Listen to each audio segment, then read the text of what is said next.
Hello everyone, thanks for joining the tour today, and we're going to be taking a look at the newly renovated bungalows, or otherwise now known as the cottages, which we've gone through about half of them so far, and we're looking at cottages number 4 and 8 at this time. And this is just a view of the balcony. We changed the entrance from being in the middle, and so if you are familiar with the property, there used to be an entrance for 2 rooms in one of these bungalow housing structures, and now each bungalow, each room has their own entrance to the side and a little bit more privacy as well, because we split the balconies. So you don't necessarily have to talk to the neighbor if you don't want to, but you can of course go around if you would like. And moving into the room itself, these are brand new beds and frames and new design with the throw pillows and the standard pillows in the back there. And then you can also see the kitchenette unit that we renovated, and we'll get to in a second. Also, we added a working desk with a charging station, so you have USB and also Type-C there as well, right below the television. And that's for anybody who wants to get some work done, especially those work from home people. And this is a wider view of the room, and I just want to make note of the AC, because these used to be fan cooled rooms, and now we got rid of the louver windows, and so now it's completely sealed up, if you will, with, as far as the windows go, brand new windows. And also want to bring attention to the ceilings. So the ceilings used to be flat, and now we brought them up to an apex to give a little bit more room and make it feel a little bit more spacious, but still maintain the coziness. And also bringing some more attention to the far right corner of the kitchenette that we have, and we'll get to that in a second, and also the newly renovated bathroom. So we basically gutted this entire place. Even the floor tiles are brand new as well. And this is another angle of the bed, and just want to bring some attention to the LED bed frame, as well as the embedded nightstands and lamps, and another view of the kitchenette, I should say. And as you can see, it has basically all the utensils and tools that you might need to cook a meal. Included is a mini fridge there down on the left, and a hot plate, coffee maker, ice bucket, all the knives and utensils that you may need to feed a small family. Not necessarily Thanksgiving dinner, but you can definitely chef it up in there, especially if you're staying for an extended period of time. This might be a perfect type of accommodation for you. And that essentially is the kitchen. And now moving on to the bathroom. And as I mentioned before, like floor to ceiling, new floor tiles, new ceiling tiles. Got the LED frame around the mirror just to give a little bit more lights. We changed out the square louver windows for the ship window, I guess you can call it. And we got the rainfall shower head and the glass frame shower door. Even the towel holders, those are all new. And again, trying to bring together everything in the room, the kitchenette, and to complete the cottage experience, if you will. So very happy and proud of how this was done, and really wanted to give a modern look and feel to this new room category, the cottage. And so also with this wide angle, want to bring attention to the closet. So you got some drawer space there, and you got some hanging space as well, and your safe, of course, and the ironing board is on the other side in between the closet and the window there. And yeah, another angle of the room, and also want to bring attention to that long standing mirror there, so full frame mirror. And that essentially is the bungalow, and this is kind of our way of paying homage to my dad and where he started from with this hotel, Travelers Beach Resort. Started right with one bungalow, and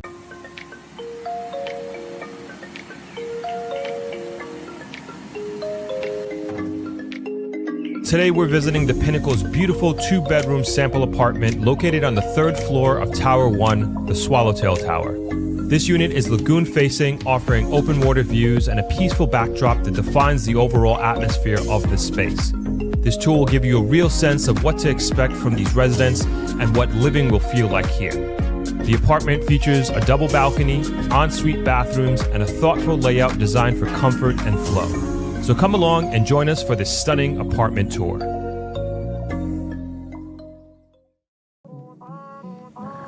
So Kanya, this is a 2-bedroom that we're seeing, the concept 2-bedroom. Yes, this is our 1299 square feet lagoon facing 2-bed. Okay, and we are on the 3rd floor? We're on the 3rd floor, and remember, living starts on the 3rd floor. So this is the lowest possible level to live, lowest view that you'll get. Everything else is elevated, it goes up. So it's 1299 square feet, it's open concept, living, dining, kitchen.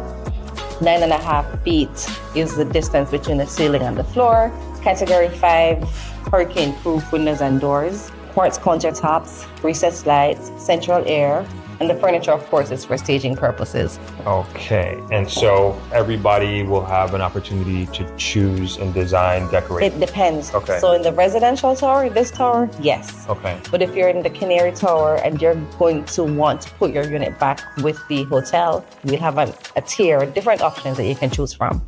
Okay. So obviously fully customizable, dream furniture, dream table. Of course, absolutely. Okay. Beautiful. And now moving into the bedroom, which bedroom primary is this? Bed. This is the primary bed. This is primary bed. So you get this view. It's a rainy day, but still a beautiful view. Definitely. From this primary bed, look at the space. It's a king-size bed, night tables. You can recline here, ensuite bathroom with a wet room, right? Because you have your big bath where you can soak, and then there's also a shower. So that's one thing that I really like about this is that the space. I didn't know that's what it's called, the wet room. I just had a client say to me the other day, that's not really a bathroom, it's a wet room. And I'm like, yeah, it is a wet room. It's a wet room. You close this door and it's a wet room. And it definitely has that indoor-outdoor feeling. Yes. And you won't be outside looking in, you won't be able to see, but you can stay inside and look outside. So you can be soaking while taking in that view. Yeah, nobody can see you. Yes. That's good, that's awesome. Yeah. Oh, I love the layout. I love the tall ceilings as well. I'm a huge fan. Of high ceilings. Yeah. Definitely. Very nice. And you get 2 balconies here. Yes, so you have one to the left, and then one in front, and then this one. Ooh, you feel that breeze? Yeah. This one goes all the way down to the secondary bed.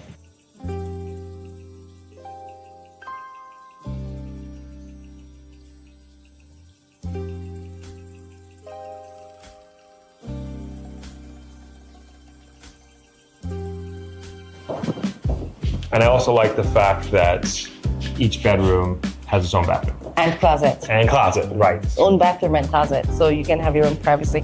One thing else that I like about this, about all the units, although it's central air, each unit still has your own control. So you can have the AC out here, the master one is on, and you can adjust it to what you want in your bedroom, on, off, whatever the temperature. You can do that in your bedroom. Very nice. Closet space, bathroom. See how the lights came on? See how the lights came on? I didn't touch anything. I love it. Nice. Very nice. Again, tall ceilings, tall enclosure as well. A lot of space for showering. Tons and tons of space. I love the inset as well. Anytime I go, it feels like a hotel, you know. And the finishes? Yes. The finishes, but anytime I go to a hotel, like the bathroom is so important. And having that, as simple as that is, it is a huge convenience. It is, absolutely. Very beautifully designed. And this behind us was the balcony. This is a balcony with more views. Very nice. Grade 12A porcelain tiles, and same, we're consistent with the windows and doors, 9.5 feet. Category 5 hurricane proof. Excellent. And we just went through Melissa. Still here. No problem. Nothing. No issue at all. No damages at all. And I would presume that because the glass is so thick and it is made for that type of impact, that's why it's so quiet in here. Exactly. And you don't hear the outside traffic or even the rain that is coming down right now. You hear nothing from outside. That's crazy. There's construction going on right now. You don't hear any construction noises. Once they're closed, that's it. It blocks out all the noise. That's amazing. Talk about peace and quiet. Peace of mind, serenity, relaxation. Yes. Oh, this is great. This is great. And how much would a unit like this go for? This right now is 691,000. This exact unit. 691,000. Yes. Man, get it while you can. Get it while you can. Get it while you can. Now, this is absolutely beautiful. Thank you, Kanya, for taking the time. You're welcome. It was a pleasure. I hope you enjoyed the tour of this third floor, 2-bedroom, lagoon-facing apartment at the Pinnacle Swallowtail Tower. If you'd like more information on the Pinnacle, please scan the QR code on the screen or visit the link in the description below.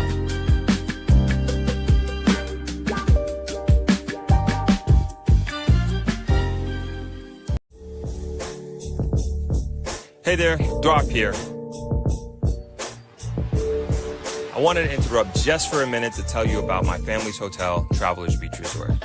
We are a 60-room Jamaican-owned and operated hotel located on the world-famous 7-mile white sand beach of Negril, Jamaica. My father started this property back in '94, and myself and my brothers Winfield and Wingate took over in 2011 after my father retired. Recently, we've made some upgrades to the property, particularly to our rooms. They've been redesigned and reimagined with comfort and style at the forefront. The textures, the light, the layout, each space was designed with intention, balancing modern touches with the familiar spirit of travelers. Our deluxe rooms and suites, which you are seeing on your screen now, have gone through an incredible transformation. We now have 2-bedroom suites available for your accommodations next time you're in Negril. We're especially proud of our gym. It's designed to give you a high-quality workout experience with premium equipment, plenty of space, and an energizing atmosphere. Our lounge has become one of the more popular public spaces, perfect for a family game night or catching the big game. Of course, our restaurant and bar is located right on the beach, so you can enjoy the most beautiful sunsets in the world. We look forward to welcoming you home. For more information, please visit www.tbr.travel. Welcome home.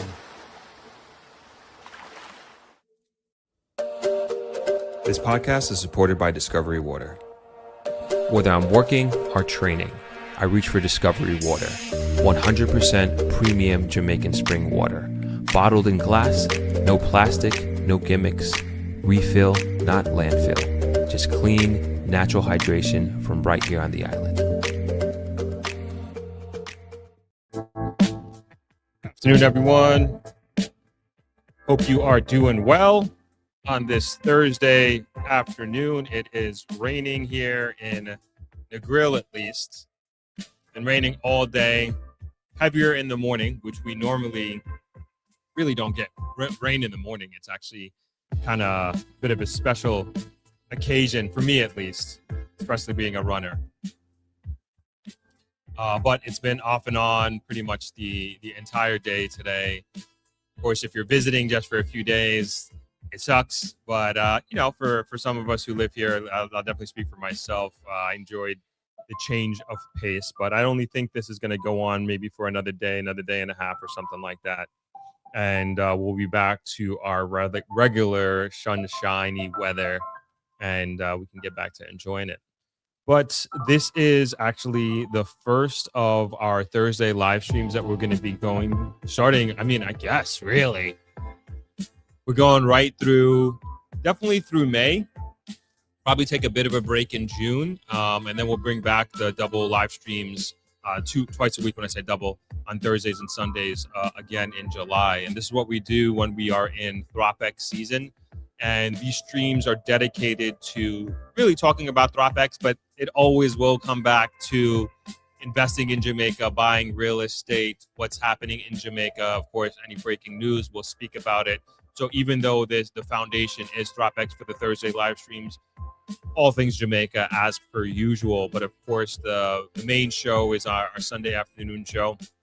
And these Thursday ones will be a little bit shorter. These ones will probably be more about like an hour or so. And the Sunday streams, as you know, they're probably 2 to 3 hours, so which I very much enjoy. And we have our own little format for those streams. But as usual, if you can just put in the comments what city, what state, what country that you're chiming in from. I always like to see this, and I think it's a great way for us to connect, at least from a geographic perspective. So yes, happy Thursday to everyone.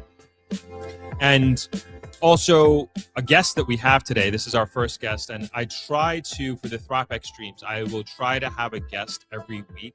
Obviously, sometimes that doesn't work out, but we'll try to do that for every Thursday leading up to Throp-X 2026 Part 1. And so those who are unaware, Throp-X is my annual Jamaica investment conference. And this year, because of Hurricane Melissa, we're doing it twice. So we're doing one in May, so from May 24th to 30th. And then we're doing one in November from the 15th to the 21st. We'll be doing a Throp-X staging. So this one, so I guess these streams, not I guess, but these streams, these next, I guess, 2 months that we'll be doing them, it'll definitely be dedicated towards the one in May. But of course, anything comes up for the one in November, we'll talk about that. But really excited for the May version of this. And for those of you who are on our email list, you got the email kind of talking about the real estate tours, because we do now, our real estate tours have expanded to 2 days instead of one. And on the first day, we'll be doing the grill, of course. But the exciting part about this year is that we're actually going to be going to St. Elizabeth this year, with the culmination being Treasure Beach and visiting there.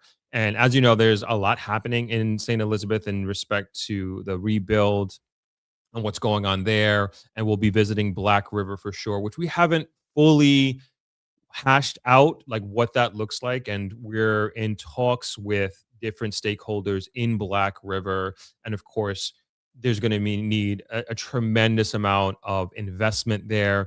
And I look at the rebuild of Black River, like, of course, the government is going to need to not help, but lead the charge in terms of rebuilding that city. But also, I always look to entrepreneurs and the small business community and small businesses. And to me, the strength of the country is small businesses. And I know that that is going to be a big, big driving force for the local economy as it is rebuilt. And of course, I am looking for and trying to drive and push people to invest in Jamaica as a whole, but also if there are any opportunities to invest in Black River and to invest in St. Elizabeth, I know it's going to be well welcomed, and that is hopefully entrepreneurs. Yeah, of course, doing any business is risky, but doing a complete rebuild of a city is probably even more risky, right? And so we want to kind of fill people with confidence and give them the support that they need to take on that extra risk, if you will. And I think visiting the area, speaking with the stakeholders, speaking with community members is an important part of that process. So we'll be going to Black River for Throp-X 2026 in May. And then, of course, we're going to Treasure Beach, which there is so much opportunity there as well. I finished shooting a documentary there, which you guys will see next month. We're looking at about mid-April. And if you haven't been to Treasure Beach, I always encourage people, man, please go there. It's one of my favorite part of the islands, one of the most beautiful parts of the islands. I try to go there as much as I possibly can. And just real honored to have shot that documentary. It was the longest shoot that I've ever been on. We did like 3.5 days of shooting, and just talking with so many incredible people in that community. And I'm really, really excited to share that with you all, and to kind of give you like an understanding of what that part of the island is really like. And then also sharing with you great opportunities, especially the biggest development there right now, which is Treasure Bay Estates, and just exciting all around. And of course, Treasure Bay Estates is coming to Throp-X this year in May. They were with us in November in the post Melissa Throp-X version, the Jamaica Relief version of Throp-X. And so they're coming back in May.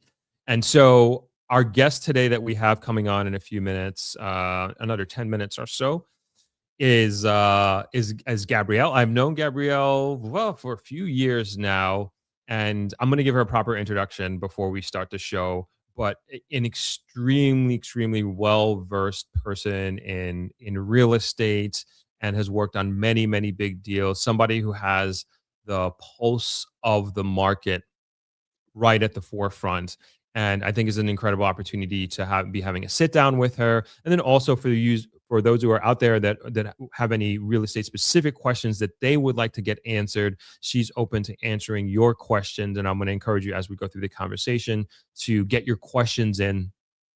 Get your questions in for Gabby, and it should be a really exciting one. So should be on in about 10 minutes or so. But let's get to some comments here, and before we have Gabby come on, just so we can. Sorry, it's a little warm in here. Just so we can kind of get things rolling here. All right. Hey, Michelle, thanks for hopping on. Joe, what's going on? Hi, Throp and Throppers. Thank you, Joe, for being a channel member. Appreciate all the channel members out there. Couldn't do it without y'all. Elisa, what's going on? Hi, Throp and Throppers. Happy Thursday. Happy Thursday to you as well. Awesome to be here on a Thursday and looking forward to doing it every Thursday. Sherry Case says, happy Thursday. Joe is chiming in from NYC. Always nice to have you, Joe. Chris, what's going on? Strong Island in the building. Strong Island Day. Julia, snowy Ottawa, Canada. Geez, you guys are still getting snow up there. Sorry to hear that. I hope that calms down soon. I hope it stops completely soon. Sea Legend chiming in from West Hempstead, New York, Long Island in the building. Andrea Crawford chiming in from Westchester County, New York. New York is in the building. Georgina, what's going on? Hi, Throp and everyone tuning in from the DMV. Joshua, just getting back from the UK. Is that from your trip to China, Josh? We're from all over today. So yeah, we're going to continue to, I just want to, before we continue, I'm going to probably talk about this again on Sunday as well. Just touch on the Oasis. So again, if you aren't on the email list, you can sign up at thropmedia.com, and we'd love to have you be part of our newsletter. So our newsletter is going to be coming out more regularly now, and trying to keep everybody up to date with what's going on. And one of the parts of the newsletter, if you will, was talking about Oasis.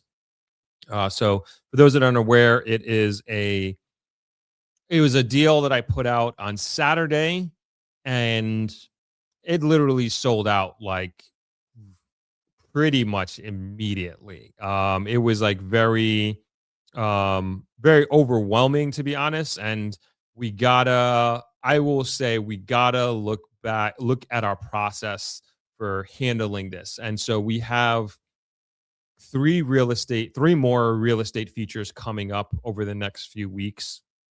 And trust me, we've learned from this, and we're learning from this process. This is the first time that I did a real estate deal that I was so involved, and then also I was also in part of the inbound. Every other real estate deal that I did, the inbound went somewhere else. It went to the realtor, it went to the developer, it went to some other website.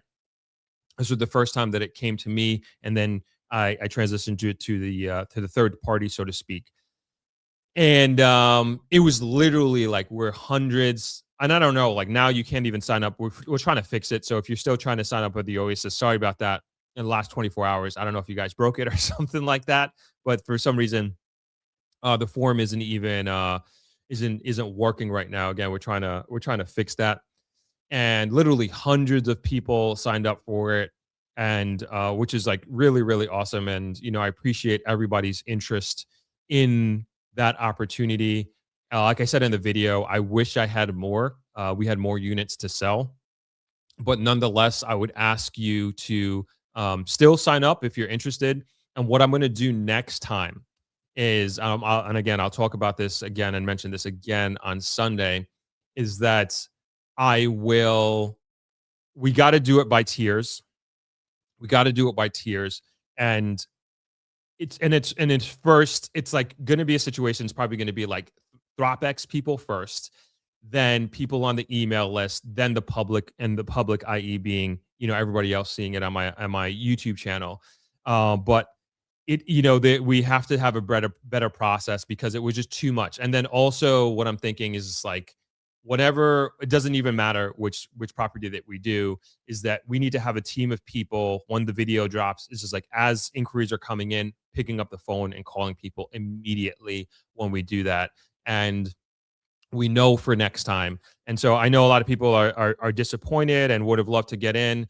And trust me, I understand the frustrations, but please believe me when I say is that there is tons and tons of more opportunity to come. Don't feel like this is a one and done, a one and only. And we'll just be doing a better job next time of letting, especially people who have been supporting what I've been doing and supporting Throp-X and everything like that. I feel more than anything else, they should be getting first preference and before it gets to the public. And then after that, giving everybody a fair chance and fair shot to this. And, if those people want to say no, then we kind of keep rolling. So again, I'll talk more about this on Sunday on the stream, and we'll for the next time we'll have a better process. I promise that. I promise we'll do that. So I see Gabrielle is in our staging room. So we are, as everybody is aware, as I said before, we have a really, really awesome guest who is joining us today. We have Gabrielle Grant Gilpin-Hudson, and she's an attorney at law. She is a member of the real estate board and is also the youngest president of the Real Estate Association of Jamaica, and is doing some really, really incredible things in the Jamaica market as a whole. And I look at Gabrielle as one of these people who is really driving the country forward, and the tip of the spear, so to speak. I tend to use that phrase from time to time. And she's definitely one of those people. And it really, really is a pleasure to be having Gabrielle on stream with us. How you doing, Gabby? Hi, Throp. Thank you so much for having me. My pleasure to be on with you. And what a kind introduction. You're welcome. Good to have you. Good to see you again. How is everything going in your world? Wow. Well, I mean, my world is such a big world. I wear so many hats. Pretty much it's just always moving as usual. But everything I want to say, all in all, I'm feeling pretty good about. I think in general, we're moving in a good direction. I'm seeing where some developments that are happening in the industry are taking us to where we need to be. And I'm in general feeling pretty good about everything. Awesome. Happy to hear.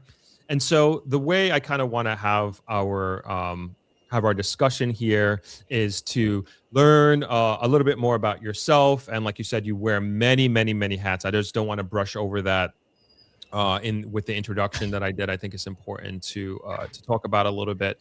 And then also, as you're alluding to, we got to talk about the market, and talk about what's happening in Jamaica. And I want to hear about some of the specific exciting things and projects that you're working on. And then if it's okay with you, we'd love to open up to some Q&A from the audience. Sure. Sounds okay. Good. Excellent. So where I want to start is, you're an attorney and you're also a real estate professional. And I find, generally speaking, not that this is like a prerequisite for anything, but I find that people, professionals who wear both of those hats, it's a bit of a superpower. And so can you tell me why and how you became a lawyer and then also transitioned into real estate? Sure. Well, actually, I went into real estate before law, technically speaking. So when in Jamaica, to become an attorney, you do a Bachelor of Laws at our University of the West Indies. And then once you're successful in that program, you go on to get your legal education certificate at the Norman Manley Law School. So it was after completing my LLB, my Bachelor of Laws, that a colleague of mine was saying, boy, I think you really should get your real estate license. You love real estate. You have a personality for it. I had done a few summer internships at brokers before that. That was actually at Coldwell Banker. That's where I started out. And I just loved it. I love the people aspect of it. I had always liked real estate from before, since growing up. And so I decided to take the real estate course in that summer between my LLB and Norman Manley. And the convenient thing about that is because a lot of the course is law. So I definitely had a leg up on some of those courses because I was so familiar with the experience, with the information already and the material already. So since then, I found myself to be in a very particular situation of having an advantage knowing the area from a legal perspective, which, some persons kind of tend to brush that part off, or, and I understand why. Sometimes it gets so technical, the information can go over your head. And so because I do that every day in the legal field, it sticks with me, and it's at the front of my mind, the legality of everything all the time, in every transaction I'm doing and any business I'm conducting, just in everyday life. The legalities of everything is just always there. So that's when I did the course and I became licensed. And so I was licensed and practicing as a realtor at Coldwell Banker for all of my Norman Manley journey. So I got called to the bar in 2016. So this year is my 10th year at the bar. And by the time I was called to the bar, I was already a practicing realtor for going on 2 years. So it was definitely pretty interesting. I also had an opportunity to kind of learn about our mortgage processes and so on at the time. And so I really appreciated that multifaceted exposure to all the different, parts of the real estate transaction. And I found that it's really helped me to this day. So even as an attorney, starting off after law school, I went into one of the biggest firms in Jamaica. And just having that real estate experience and the real world experience of already being exposed to some transactions gave me an advantage at the law firm. So all in all, it has served me very well. And I'm very proud to wear both hats. Awesome.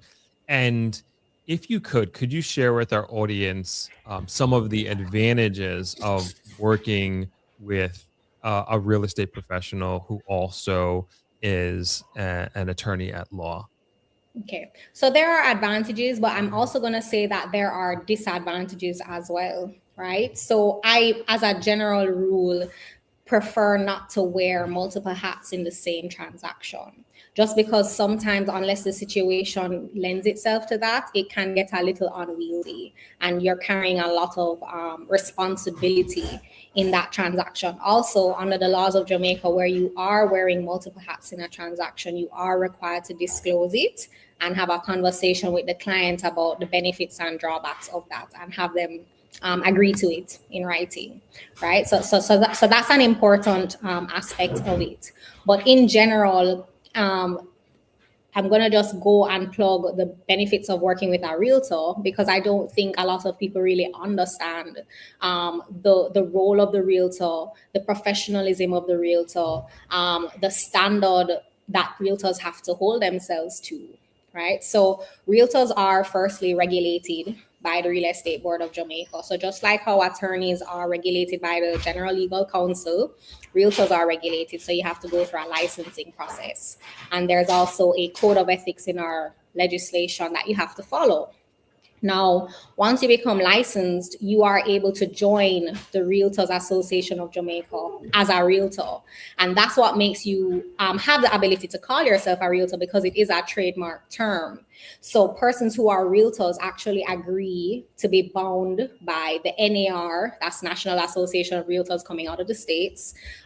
They agree to be bound by the NAR's Code of Conduct, which actually goes above and beyond our basic legislative code of ethics here.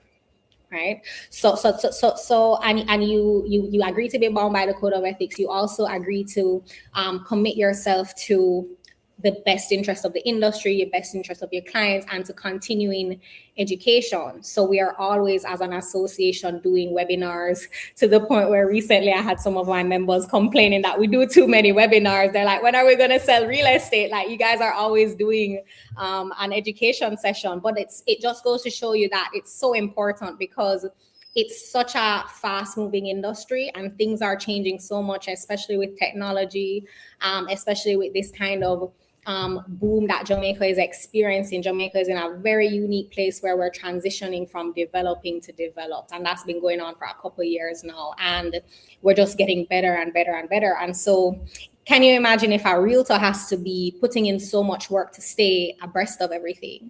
You as a layperson looking to make a real estate investment, looking to navigate the market with none of that.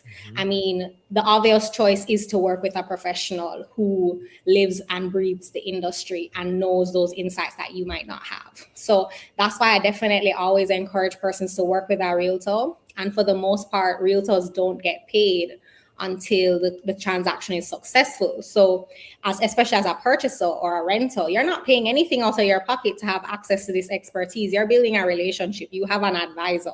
And that person generally only gets paid, unless you have a very specific and special arrangement with them, that person only gets paid when you are successful in that transaction. So that's definitely the situation for buyers or people looking to rent. Now, on the other side of the coin, for sellers or for persons that are landlords that are looking for a tenant, it's been proven and it shows that when you work with a realtor, generally you're able to get a better price, right? We work with you on strategy, positioning, marketing, and then also, just from a psychological perspective, when a buyer or when a tenant is negotiating with you directly, they're going to be putting pressure on you directly.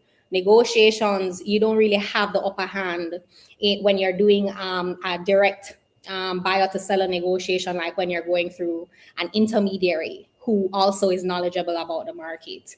So when, if somebody's trying to put in an offer through me, whether directly or through their agent, I'm negotiating with them and I'm saying, I don't really think that offer is going to fly. Like, you have to be reasonable here. Like, this is the value of the property. You're getting a deal. These are the reasons. And, that kind of helps to weed out some of the time wasters. It weeds out, people that are, nefarious, because we also have to do checks on these people. So we have to check to see what their source of funds looks like. We have to see what their background information, basic profile looks like.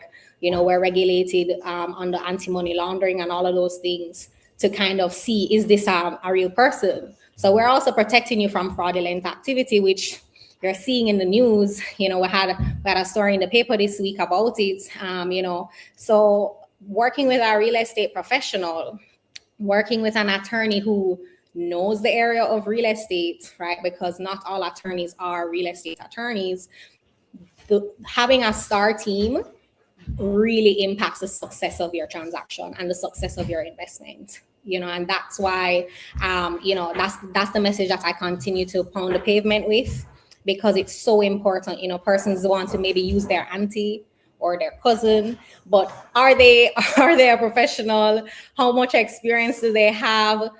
Some persons are more experienced in some things than others, so you might not use an agent that is based in the Grill to help you with your property in Kingston.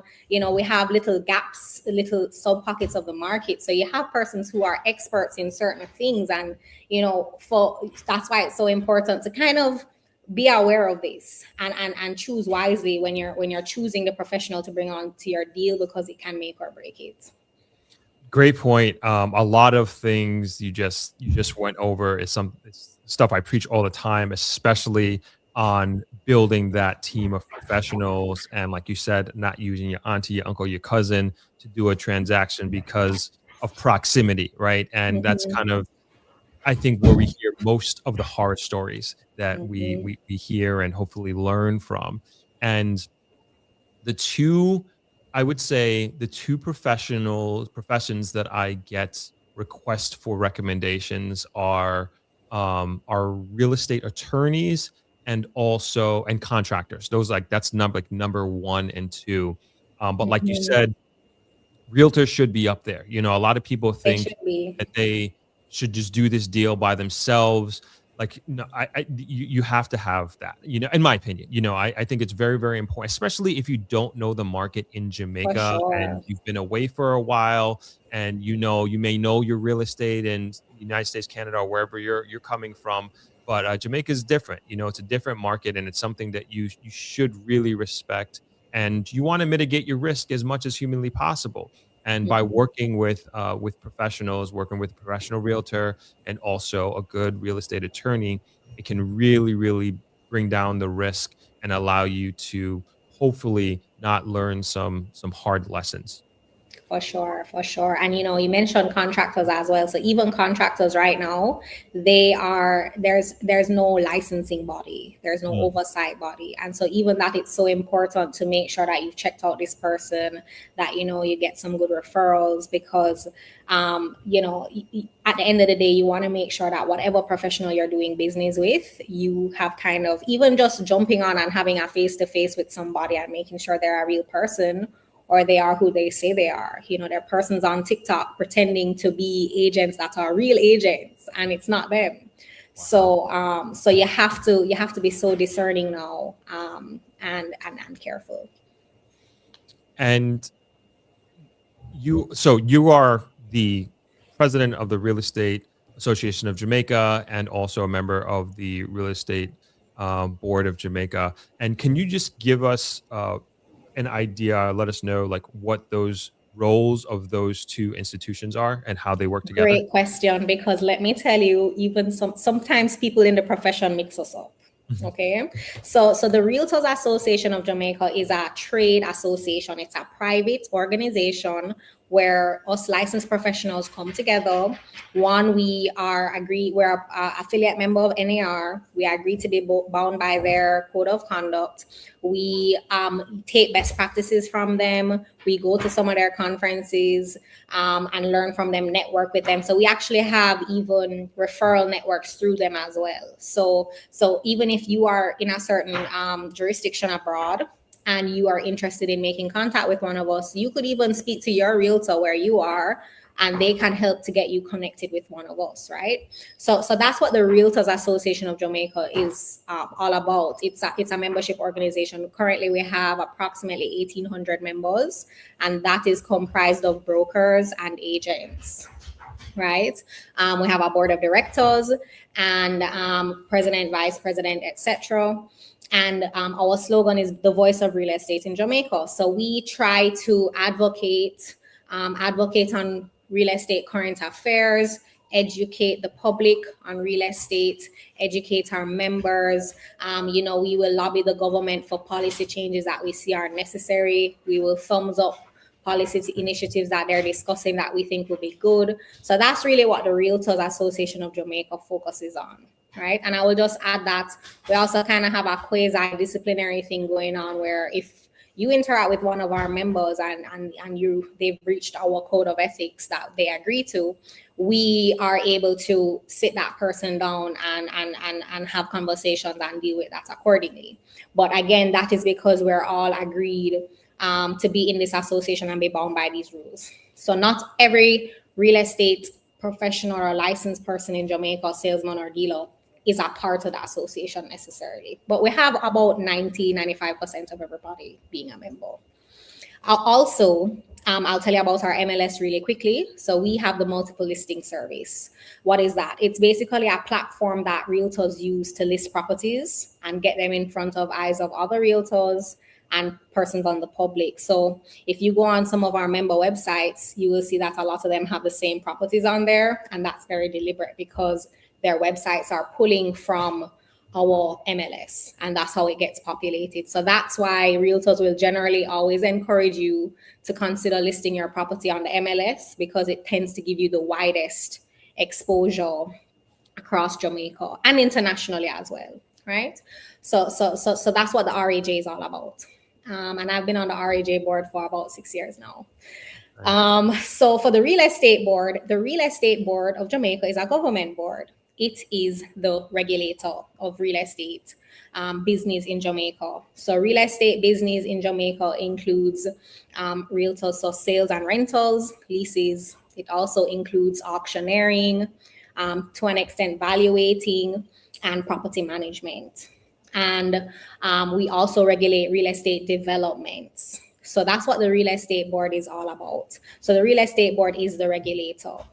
So we kind of deal with the heavier stuff of looking at the law, saying that we need some amendments to the law, looking at breaches of the legislative code of ethics, We can take persons' licenses away, suspend them, fine them, lock people up, those kind of things. For developers, we ensure that where persons are doing developments that have 5 or more lots or units for sale, they have to register with us before they start construction, before they start trying to sell or market the properties for sale. And we're there to protect the public, because what it came out of our place where in the past persons would say, oh, I have a development doing, you give me money, and there's nothing regulating the use of that money, the protection of you as a purchaser, because there is no development yet.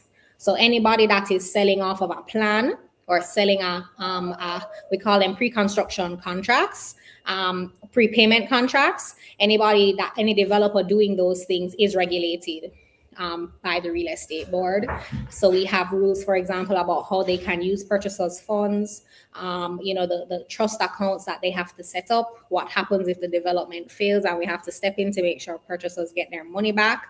So, and I will share with you that actually Jamaica has the premier legislation for that in the Caribbean. There are other Caribbean islands where this is not regulated at all. You don't necessarily have protection. And so this is really, really important, because as we get more sophisticated, we want to make sure that it protects brand Jamaica. Right. Somebody sees a development for sale, that they can rest assured that it's legitimate, that if they buy into it, their money is safe. What happens if it fails? All of those things. That's what the real estate board is all about. Okay. Thank you for that clarification and that distinction. And I guess this one is for those out there who are thinking of becoming a professional real estate agent person in Jamaica. And if you could just quickly walk us through like what that process is, because Sure. I do get a lot of questions from people who are doing real estate, especially particularly, it's mostly the States, to be honest, but I'm sure from anywhere else, who they're real estate professionals there, but they're looking to transition to Jamaica, or they are looking for a way to earn an income here in Jamaica. This is a consideration for them. Right. Okay. So the real estate board has a school. It's called the Real Estate Training Institute, and that school, administered by the real estate board, currently does the real estate course that we have. Right. So we generally have, if memory serves me correct, we have about 2 to 3 sittings of that course to become a salesman, which is the entry level license to the industry, per year. You can find the information of when the next course is available on their social media pages or on the real estate board's website. I think it's rev.gov.jm. And so basically they will say, okay, the next sitting is in June. So applications for that sitting will open in April, and you apply online, you pay your application fee. Most of the time you're accepted, because the entry level qualifications aren't that rigorous. Right. And then you sit the course. And the course is approximately anywhere between like 70 to 100 hours, I believe. Right. And then you pay your fee. And then once you sit that course, then you're able to do your exam.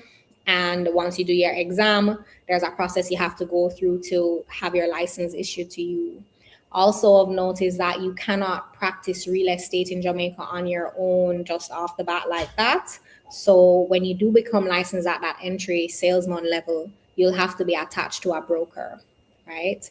And so that broker you'll be attached to them, and you do business through their office. They will be responsible for you. You are basically working as their agent. You're not, even though you're like an independent contractor to them, you cannot operate without them. Everything you do has to go through the broker, because at the end of the day, if you do something wrong, your broker will also be held accountable. Right. So that's kind of what it looks like. And then if you're practicing for long enough and you have the experience and the wherewithal, you can go ahead and apply to become a broker. And then, that's another course, another series of exams. And then you have to do something that's called an attachment. It's almost like an apprenticeship with another broker in that area, because the interesting thing is that you have broker licenses in sales and rentals, auctioneering, appraising, and property management. So depending on the area that you're looking to be licensed in as a broker, that's what you're going to have to concentrate your apprenticeship in. And then at the end of your apprenticeship, you go through a interview process to become licensed accordingly. So that's what it looks like. There are continuing education requirements, and there are different filings that you have to do from year to year. So it's not a joke business. I want to dispel any notion. Sometimes, persons think real estate is this get rich quick thing that you just go into it and you're going to make all this money. It's hard work. And that's one of the reasons why so many people rotate in and out every year. But when you commit yourself to learning the information and decide to focus and give it you'll see results, right? It's definitely not a get rich quick thing. It requires a lot of work, and it is a lot of compliance as well, because you have to be so aware, especially with some of these nefarious actors getting more and more creative. It's not just happening here, it's happening all across the world. AI is making that even more tricky to be discerning about. So that's what I would say to somebody looking to enter into the profession. A lot of people do it part-time. Sometimes that doesn't work out for them. People look at it as a side hustle. It's not going to reward you unless you reward it and you put it in work. Oh, thank you for that. And I hope that gives some clarity to anybody out there who is thinking about becoming a real estate professional in Jamaica. Mm-hmm. As you're saying, it can be very lucrative, but you got to put in the work at the end of the day. And it's not something that you're just going to make $1 million overnight, for sure. So before we actually get into the market aspect of it, which I'm very excited for, and I know a lot of people in the audience are excited to talk about the real estate market, specifically today here in Jamaica, I'd like to know from your perspective, as you mentioned AI, how is Jamaica, how do you see Jamaica using AI to its advantage, specifically the real estate industry? Is the RAJ, REB using it in any way, are looking to use it to further Jamaica's real estate progress? Okay, sure. So I will start with the REB and then work my way into the RAJ. So as far as the REB goes, it's a government entity. And so there are certain, it's a regulator. So we have to be very careful with what we bring on board. It's a lot of sensitive information. And we've even seen in the press where other government regulators have been hacked and so on. So there's quite a rigorous process that we have to go through before onboarding anything like that. But I can say that we are currently looking at digitizing all of our records and our licensee management and everything like that. And so whereas that's not AI yet, that is the first step to being able to incorporate AI and the benefits and the efficiencies that you can get from that into our regulatory ecosystem there. So that's where we are with that. Now on the RAJ end of things, we're almost at a very similar place. So it's actually very timely and it's an exciting time to be in the industry, because the RAJ as well has, we've been focusing so much on our MLS that in terms of our membership management, it's not as digitized as we had wanted it to be. So one of the premier objectives of my presidency, and I took office last January, has been to onboard this system so that all of our member records can be digitized and digital. You can pay online, you can renew online, you can see everything you need to do online. As a first step, once we have that in place, then we can look at integrating AIs in other ways. And so that's pretty much where we are. Now, I would say that persons are asking, oh my God, okay, so do you see AI replacing the agent? And, maybe I'm biased, but I think that first and foremost, real estate is it's a people-driven industry. And yes, you can use AI to assist you with certain things. I would say the best I would be willing to use it is probably for some of my document processing and automation, because it's sometimes very paperwork heavy. So to the extent that we can use it for more paperwork, that would be good. But insofar as just doing the transaction from the beginning to end, like I saw a reel on Instagram the other day of this guy who said he was going to sell his house with ChatGTP. And the comments under there were like, they're like, yeah, bro, you left like 15% of their value on the table. That's why it sold in a few days. Like, so, you know, at the end of the day, I think people need to recognize that sometimes AI is not infallible, especially in somewhere like Jamaica, because Jamaica is this very interesting place where we have a lot of information, but it's all over the place. So when you ask AI certain questions about the market or Jamaica in general, and I've done this with Grok, Gemini, and to a lesser extent, ChatGTP, it will hallucinate on you. It will make stuff up because it just doesn't know. And it's trained to want to satisfy you and give you an answer. So I definitely caution people. I don't think we'll have AI selling houses here anytime soon. But I definitely see how we could benefit from having it do some of the client onboarding and, you know, document filling and stuff like that. And that would really help us a lot. So that's what I think about it in general. To your point, I just brought up a video. I won't play it, but it was. I'll send it to you afterwards. But you know Ryan Serhant, of course. Yeah, I love Ryan. So he made a post the other day saying that there is this $50 million deal that is in limbo because of AI, and buyer and the seller were using AI to figure out the value of the property that the buyer was going to buy and the seller was going to sell. And like, they are, like you said, it is feeding into like kind of like supporting you as opposed to giving you unbiased advice. Yeah. And it definitely is a hallucination. So in his mind, he was saying, he's like, this is why you need people. Like, it's he was saying the property is not worth what the AI agent is saying it's worth. And he's like, it's not taking in X, Y, Z, ABC into consideration.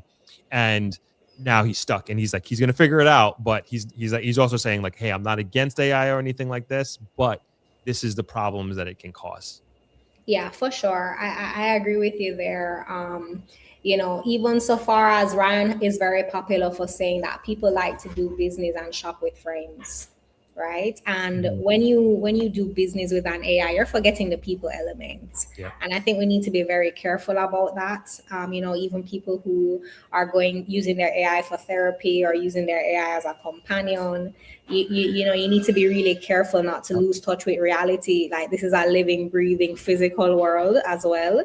And especially something like real estate, because there is a big psychological component to real estate and what it's valued and the buying and selling and marketing of it, that I just don't think something that is non-human can fully grasp, and hopefully won't be able to.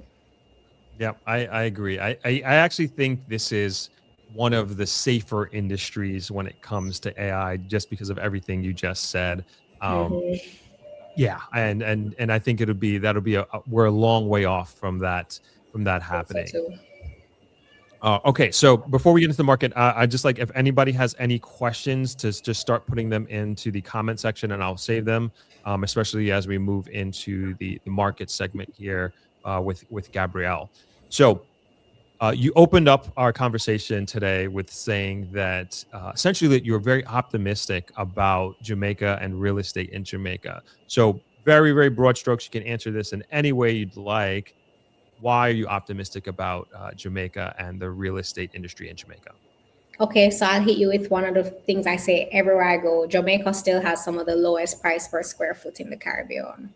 Thank you. I don't know why people don't believe me when I say this. And you know what's crazy? We still have some of the highest construction costs too. So can you imagine when we are able to really, you know, crack that nut open and get our construction costs down?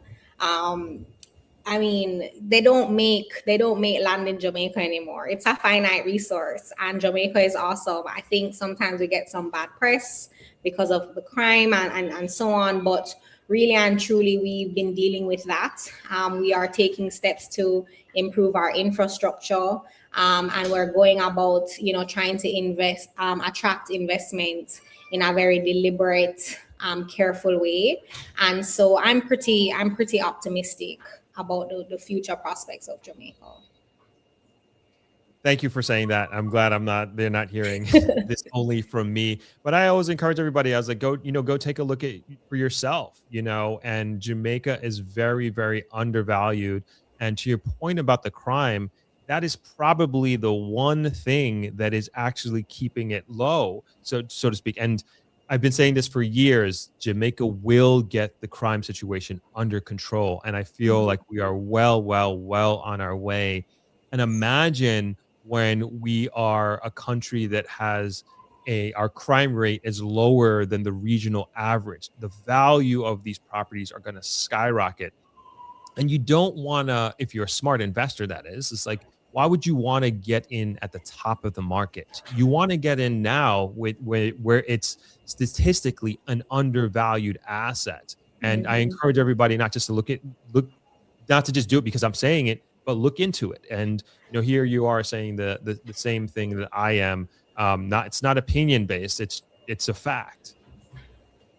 So yeah, I'm sorry. Do you want to say anything on that before I go? No, I'm just agreeing with you. And I also just to say, as insofar as the crime is concerned, especially for foreigners looking to come to Jamaica, for the most part, the reality is that this crime is very gang-based and localized to certain areas. And so especially, Jamaica has always appreciated, even criminals in Jamaica have always appreciated the importance of tourism and visitors to our economy. And for the most part, these guys don't mess with people that are coming here and just doing their honest thing and keeping to themselves. When you see people, generally speaking, a lot of the big things it's because something else is behind that, right? I won't go into too much detail, but for the most part, I think that visitors coming here can feel very safe. And I really do see where we're making really good strides. So I'm very confident that it's going to be under control very soon. Yeah, same with me. We're on the same page. Now, in respect to, I guess the general island, from your perspective, where would you say that real estate is kind of hot right now in Jamaica? And I always tell people, like, Jamaica's real estate market is just not Jamaica as a whole. There are pockets, and like you said before, there are nooks and crannies of real estate regions in Jamaica. So where do you think, from your perspective, is so hot? The hottest, just broad brush off the bat, is probably St. Anne. St. Anne is definitely the hottest right now, and we have different products coming up there, but most of them touch on concern tourism, and then also, spin-offs from that sector, which persons that work in the sector need places to live. So, just from that perspective, we have demand for super luxury properties like the Palm Beach development in Runaway Bay that I am working on. We also have, apartment complexes like Proven Sol Harbor. We have Proven is doing another one in Runaway Bay. That's Bahari. It's pretty good. And you have all of these kind of gated communities with standalone homes. Those are doing pretty well too. So in general, the demand for St. Anne has definitely picked up quite a bit. Another new hot area that was, getting quite a bit of attention recently was St. Thomas. St. Thomas is pretty underdeveloped and untapped, and I think persons caught wind of that. So persons were definitely running to go and buy up as much land over there as they could. And just to kind of give some context to your listeners, Kingston and St. Andrew being the hub and being the biggest urbanized area in Jamaica, what we're seeing is kind of like urban sprawl happening, where persons are looking to maybe come out of the belly of Kingston and go into surrounding areas. So that has opened up places like St. Thomas and areas of St. Catherine. And we're seeing that now even stretching to Clarendon. So all of that belt there is developing, and then we're seeing where the government is investing in infrastructure to take water and other services into these areas that would make it more ripe for development. So that's some of the stuff that we've been seeing happening. Places like Old Harbor that was very sleepy is waking up. We have Bernard Lodge going on in St. Catherine. So that's kind of what's happening on the eastern end of the island. Now, insofar as the North Coast, Mobe is seeing its bypass road coming, and that's going to open up another new corridor. We have the Pinnacle going on, which is just going to just show you what is possible in Jamaican real estate. Because honestly, there's nothing like that in Jamaica. And so it's that project is a proof of concept that is where we can go. We don't have any branded residences here, and in a lot of other islands you will see those kind of luxury branded residences. So this is all untapped, uncharted territory and places that we can move into. I mean, Negril hasn't had a major development in so long. It's been kind of sleepy, and it's ripe for development. I think the airport is probably super crucial to unlock that.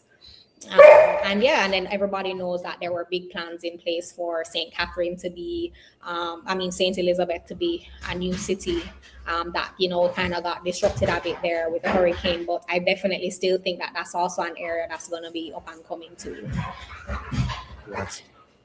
What do you think is, and you're not the first person to say this about St. Anne, but what do you think is driving St. Anne just so much attention to St. Anne at this time? And it's been like this for, I want to say, a couple of years at this point.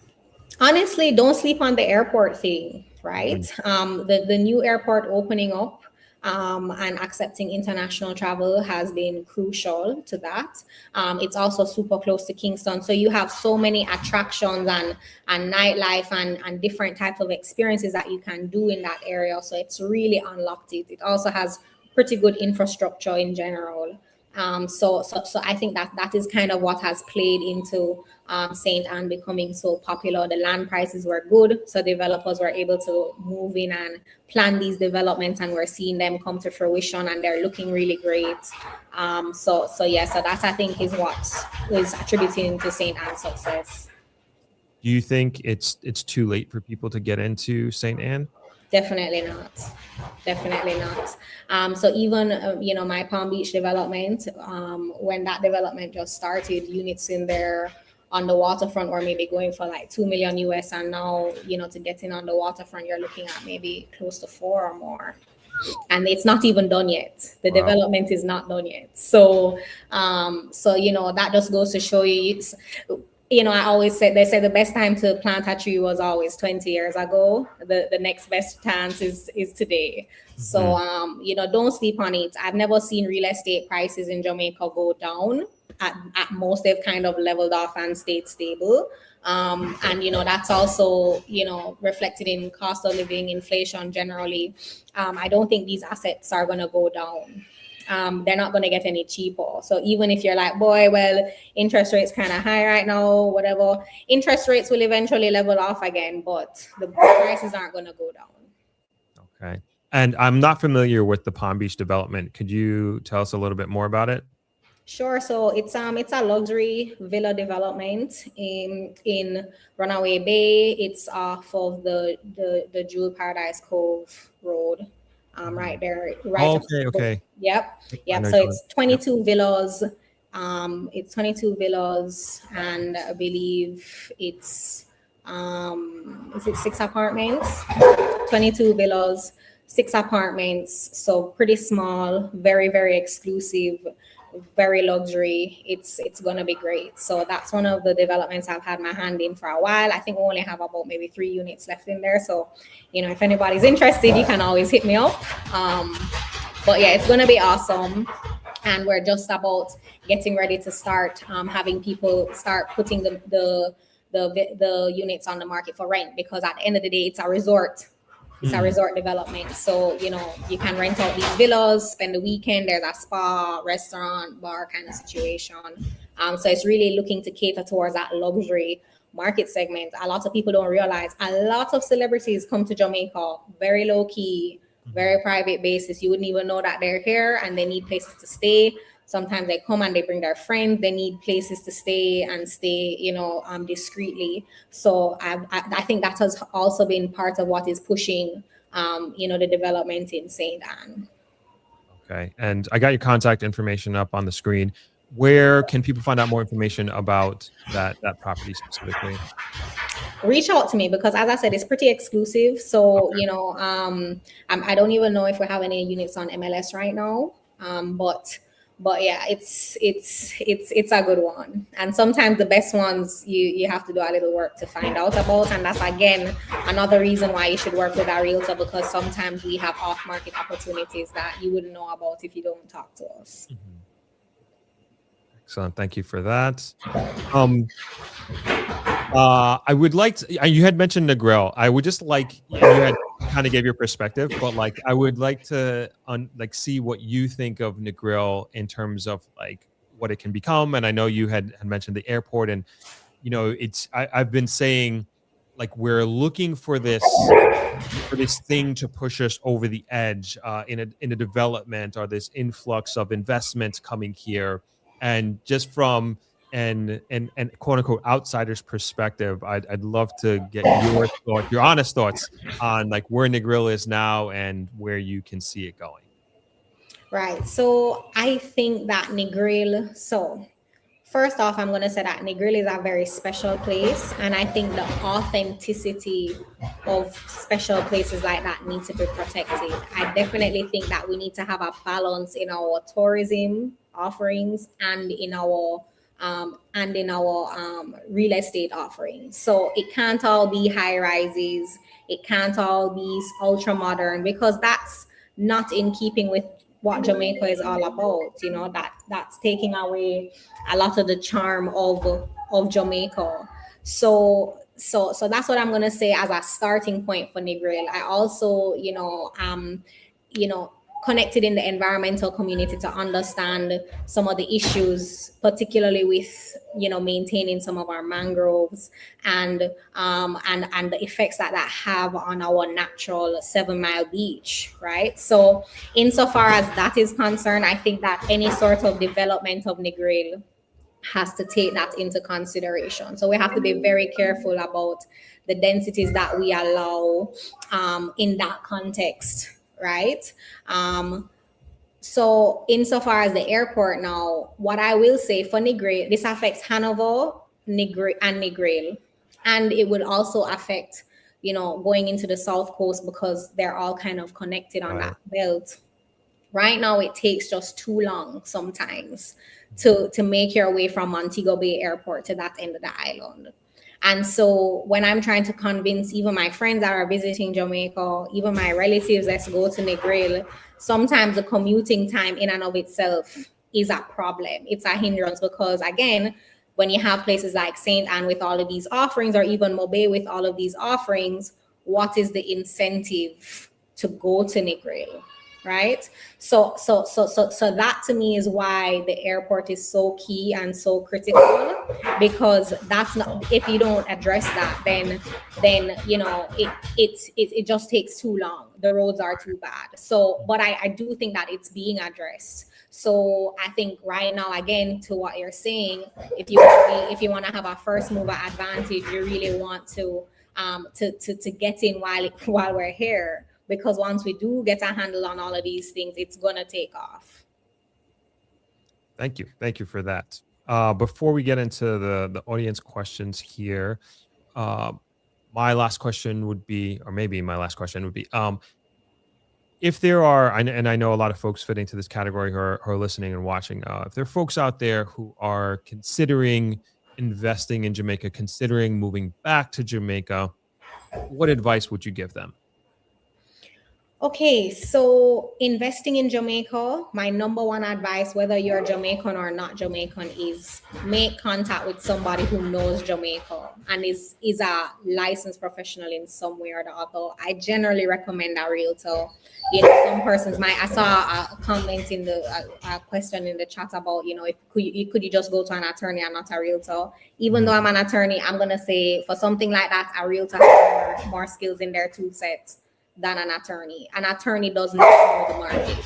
Realtors do, and that's just the reality, right? So realtors are community experts, right? And so they can help you to understand, based on what you're doing, the type of work you do, where you want to be, the lifestyle that you want, this is the community that's for you. You don't want to be going into, you say, okay, I'm just going to decide to go settle into a community, and you get there and you're like, this does not match up with what I wanted at all. It's loud, it's boisterous, but some people want that. Right. You know, so some people want apartment living, some people don't want apartment living. Some people want to have the conveniences of Kingston, and some people want to be relaxed and rural and off the grid. So in terms of matching you with what your needs and desires and lifestyle, you know, needs, a realtor does that job, and they're the best person for you to talk to. Great advice. Great advice. Yeah. So a couple comments here. This is Joe. I got into Drax Hall at 250,000 in 2020, and now it's 500,000. Kind of to your point about St. Anne and your development. This is from Unique. Thanks for taking the time to share your experiences and expertise with us. This is great information. And got Josh here. Gabrielle, do you have any predictions on where real estate will go in the near future with regards to construction methods, architectural style, and property type, apartments, townhouses, villas? Wow, that's a really good question. I see where a lot of persons have been looking at container homes and that as a way to get affordability. I also see, you know, some persons wanting like modular homes. In general, I think it depends. It depends on where you're building. Jamaica has a lot of different soil types and landscapes and topographies. And so even to get these things built and constructed, you do still have to bring in professionals like your engineers, etc., to make sure that the building system that you're using is sound. So there's that. Sometimes Jamaicans have a tendency to overbuild, so we use a lot of steel and concrete. Mm-hmm. Sometimes that affects the power efficiency of the homes because it will get extra hot, and it doesn't cool down easily. So I see where we're making strides to try and move towards more green building, but it's gradual, because at the same time some Jamaicans are very suspicious. They love their block and steel concrete, even drywall. For a long time, people were not into drywall. Mm-hmm. And to this day, we don't use drywall for external walls here at all. I think there's definitely some room where we will be integrating more technology there. So even in some of the developments I'm involved with, we use a lot of forms. So we use form systems and pour into the forms and so on, which helps with the speed of construction and the cost a little bit. But there's definitely more construction tech that we can incorporate. And to that point, and you had mentioned earlier that one thing that we need to get under control is the cost of construction. What would you say are some methodologies that we can start to look into and explore to try and bring those costs down? Okay, so I think that the cost of construction it's a tricky one. It has a lot to do with policy. One, our energy costs are really high here. Right. And I think now, we're in a position where we're going to be renegotiating the JPS license. I really hope that ends up in our favor, because your energy costs really affect that. Two, our cement inputs and the cost of cement and other things like that will really also impact the affordability of the cost of construction. Right now, I want to say also that, just getting more and more people into the construction labor force. Sometimes depending on the projects, you might hear them say, boy, they just don't have enough people that are working in this industry right now. And so that's why we also have so many overseas contractors bringing in laborers to work here, because it's so hard to get, your tradesmen on your site working. So I think that those are some of the things that, we'll be looking at to kind of try and address that affordability issue. Okay, great. Got just two more questions from the audience, and then we can wrap up. So this is from Phil Knight. What do you think about the density being increased on the 7 Mile? So I think on the 7 Mile directly, I think, I am going to say that we need to do any sort of density on there directly very carefully, because as I said, Negril is actually a very environmentally sensitive area. Actually, most of Negril is underneath a protected area under our environmental laws here. So insofar as increasing density on the beach, that might be difficult. What I would say is, if you even look at how Jamaica developed historically speaking, we did a lot of coastal roads. So in a lot of areas, our roads are very close to the coast, when really, if we're thinking about it long term, we should have brought those further inland, right? Because that's why sometimes some of the lots on the coast are so shallow, you really can't do anything with it. So I'm even aware of, in some parts of the islands, persons are actively looking at moving roads more inward so that they can get more land space on the water. Because, you know, persons ultimately love real estate on the water. But that is not to say that you can't do some stuff that is a little bit more dense in the surrounding areas, as long as it's accessible and walkable, and you know, it's a pleasant visiting and living experience. So that's what I would say about that. Okay, thank you for that. And this one is from Joe. She asks, what do you think about the developers who are selling less than par construction quality? How can the homeowner get help after snagging this snagging period is over? Okay, so that's where the real estate board comes in, but also I'm going to do a plug here for the attorneys.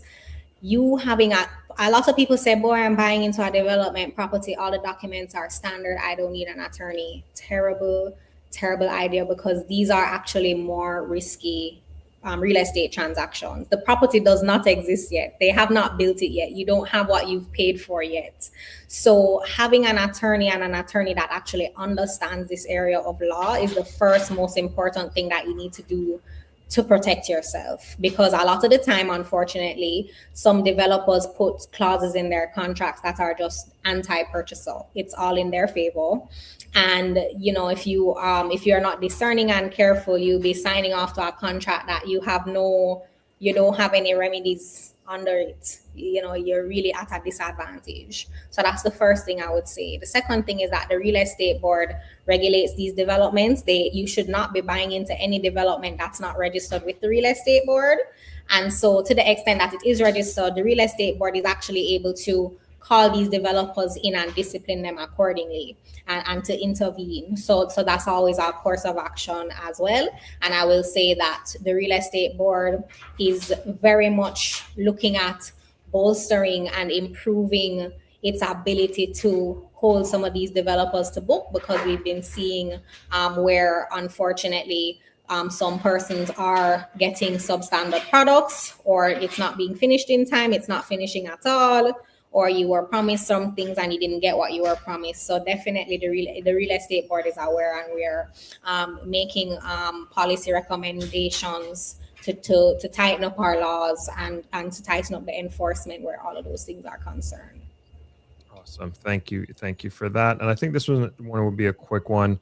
This one's from Aaliyah. Have new home developer considered selling homes with complete solar energy systems? So far, I haven't seen any developers that do complete solar energy systems. I think that for us to get there, sometimes it really has to do with the financing. So sometimes when you go to get a mortgage in Jamaica, the bank is going to give you a loan based on the value of the property, and it's going to be up to a certain percent. So say you're looking at a $30 million property, they're going to lend you 90% of that $30 million. You have to find your 10% down payment, usually, as a general rule, right? There are some exceptions. But now, and they're looking at the value of the property.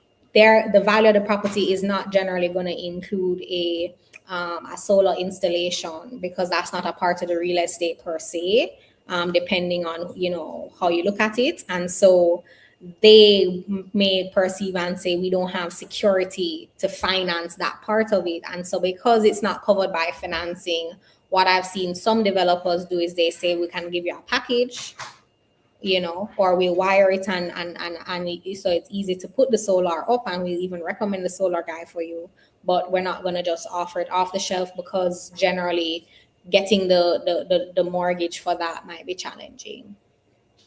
Thank you for that. And also, thank you very much for your time today, Gabrielle. Really, really appreciate it. If people want to reach out to you and connect with you, how might they be able to do that? So you can shoot me an email at gabrielle@jhrlegal.com. My office number is there as well. So you could always give us a ring and we could set up a time to chat. I'm also on social. So I'm on Instagram, gabby.grant. And I'm also on X. I think that's Gabby.GrantJM. So you can find me if you look hard enough. And I got all of your contact information in the description below. So if you want anybody who's watching this on the replay, you can just go below and click those links. Also want to mention that Gabrielle is a panelist for Throp-X May 2026. So we'll be welcoming her to the grill in May. And we're very, very excited to have you coming on board this year and to have you lending your expertise live and in person for Throp-X this year. So really, really appreciate that as well. Thanks so much for having me, and I'm looking forward to seeing you guys at Throp-X. Okay, awesome. Thanks, Abby. See you Bye. Soon. Bye. All right, and that was Gabby. That was awesome. Thank you, everybody, for your really, really great questions, and for participating. And really thank Gabby one more time for coming on stage and being the first of our Throp-X weekly guests that we have here. And she gave us a lot of insight into the market and what's going on. And then, of course, understanding the differences between the boards of the Real Estate Board of Jamaica and also the Real Estate Association of Jamaica. Very, very important. I'm going to throw up, people are asking for her contact information. I'm going to throw up her contact info there one more time.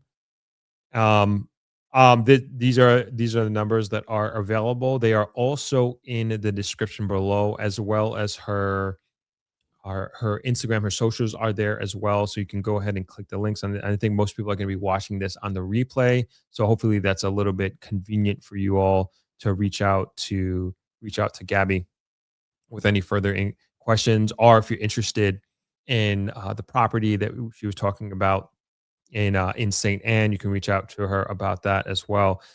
So yeah, this was a very insightful conversation, and I always learn a lot from folks of her caliber and her level of profession, and I really appreciate her bringing that insight to us. So I think we're going to close out there, and we will be back on Sunday. We have what do we have coming out? We have a Saturday. Funny enough, it's a real estate attorney that I interviewed on the podcast. So we have that coming out on Saturday. That's Deborah Ann Matthews, and she was at Throp-X 2025 in November. This is Throp-X Jamaica Relief Edition. So that's coming out on Saturday. Of course, I will be up there on Sunday for the live stream, our usual show, 12 o'clock. Hopefully we make 12 o'clock, even though we never make 12 o'clock. But it will be great to have you guys there. We'll be doing our regular show, and we'll be doing this this Thursday from here on out, right up until Throp-X May 2026. So we will try to get another guest for next week as well, and continue to roll with it. And as you know, Throp-X tickets are for sale at thropx.com. And if you want to join the newsletter, you can do that as well. We just sent out a newsletter today, and that also broke down the Oasis. Well, slightly broke down the Oasis deal. I know a lot of people wanted to get in on that, but it sold out. Yeah, it sold out very, very, very quickly. So anyway, we're going to leave it there. I hope everybody has a great weekend coming up. I know we got Friday tomorrow, and I will see you on the stream on Sunday. Have a good night, everyone. Throp here again. As you're probably hearing, Jamaica is on an unprecedented economical tear, and I know many people are interested to learn how they might be able to buy property in Jamaica, move here, or even start a business. Enter Throp-X. This is my annual Jamaica investment conference hosted at Travelers Beach Resort in Negril, Jamaica. If you're even considering moving to or investing in Jamaica, this is the best low-risk opportunity to do your due diligence and network with the very people driving the country forward. This event brings together a group of hand-picked, trusted, top-of-their-field individuals, the best developers, contractors, real estate pros, lenders, and government partners, all under one roof to help you make your move. This is very much an action-focused premium conference experience geared towards empowering you with the tools and team necessary to create your Jamaica dream. We've partnered with the Tax Administration of Jamaica to help you get your TRN and even open a bank account, all conveniently located on conference property. One of the most popular parts of the conference is the real estate tour. It's the best way to understand Jamaica's real estate market, seeing and experiencing properties firsthand so you can compare apples to apples. Another incredibly valuable part of the conference is the people you will meet. Attendees have been some of the most dynamic, inspiring individuals I have met doing incredible things with their lives. As always, this year will be fun, educational, and actionable, giving you the tools, insights, and connections to invest, build, and move to Jamaica. For more information, please visit Throp-X.com and join our mailing list.